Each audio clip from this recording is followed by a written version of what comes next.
Bonjour. Alors aujourd'hui, je vais vous parler donc de Twilight 2000, donc Twilight 2000, qui donc est un jeu de rôle de Frank Chadwick pour Game Designer Workshop. Alors c'est un jeu de rôle qui, bon, maintenant est considéré comme faisant partie d'un univers alternatif, hein, puisque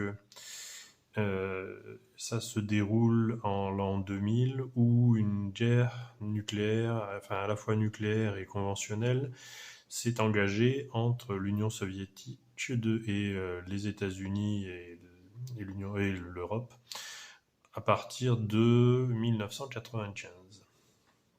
Donc en gros, les personnages font partie d'unités américaines qui sont en Europe centrale et qui sont un peu les restes des troupes américaines qui se battent là depuis 5 ans. Alors, à savoir qu'on n'est pas dans un univers à la Mad Max, c'est-à-dire qu'il y a eu une guerre nucléaire, mais elle a été relativement limitée, hein, c'est-à-dire que ni l'Union soviétique ni les États-Unis n'ont envoyé toute la sauce, et donc principalement en fait ça a, disons, en quelque sorte sonné les États, en fait, hein, puisque les grandes capitales, elles, ont été vitrifiées, comme aux États-Unis ou en Union soviétique. Seulement, voilà, tout a été plus ou moins stoppé.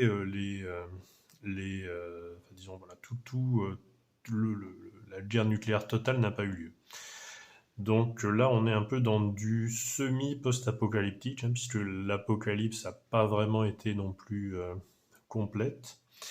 Et il s'agit plutôt en fait d'un jeu à tendance militariste qui se déroule donc voilà, qui raconte la vie un petit peu de ces unités américaines qui tentent de survivre en Europe de l'Est, hein, en Europe en général, tout en étant confrontés à la fois donc avec les restes aussi des unités soviétiques, hein, qui peuvent se balader un petit peu partout, mais aussi complètement désorganisées, et donc des seigneurs de la guerre, hein, qui se sont plus ou moins autoproclamés chefs de telle ou telle ville. Donc voilà, on est dans du post-apocalyptique militariste. Alors regardons donc un petit peu ce qu'il y a dans la boîte. Alors donc, 1 des 10 et 6 des 6. Là, voilà, nous avons une petite feuille qui nous explique donc le contenu de la boîte. Voilà, un petit catalogue, un petit errata, parce qu'il y en a quelques-unes. Et là, donc, nous avons donc là le manuel du joueur. Donc là, avec l'explication de création de personnages. Alors, création qui se passe, donc alors, il y a un certain nombre de caractéristiques, hein, donc fitness, c'est la mesure physique du personnage, agilité, constitution, structure, intelligence, éducation, etc. Donc ça se détermine en lançant 4d6 moins 4. Si on tombe à 0, on relance le dé, hein, pour que ça ne soit pas à moins 4. Ça ne soit pas à 0. Et donc après, donc, il y a un petit peu dans toute la description pour le joueur, hein, de le combat, etc. Là, nous avons donc le manuel du maître de jeu.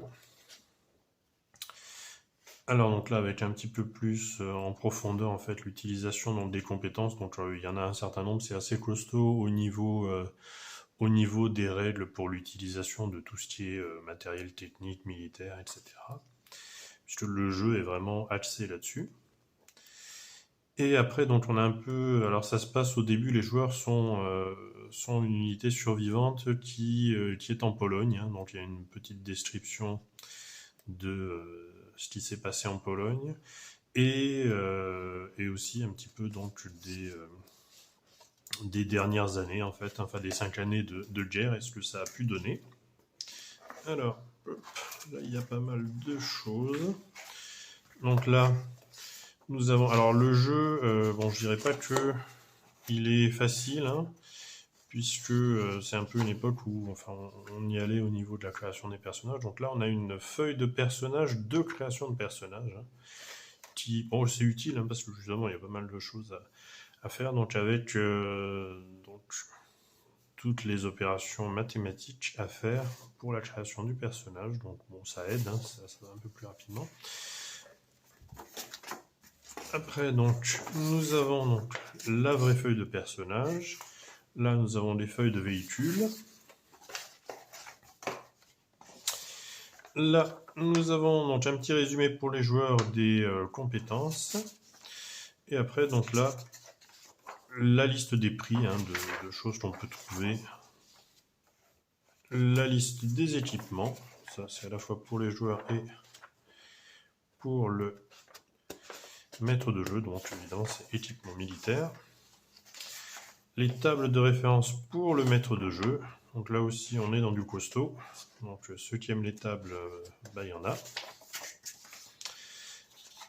Là, une carte de la situation où se trouvent les joueurs. Hein. Donc la zone où se trouvent les joueurs au début du jeu.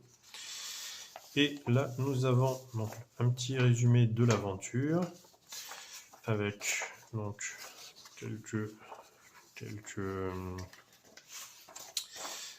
aides de jeu. Et là, donc il y a deux aventures, donc Escapes from Calitz.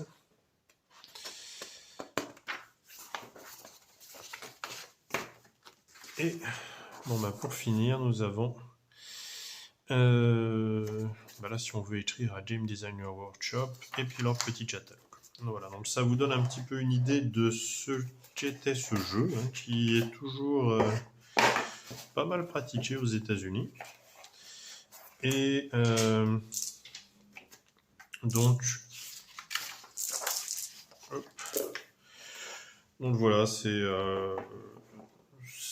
un jeu, bon, il faut aimer hein, les jeux de type militaire post-apocalyptique.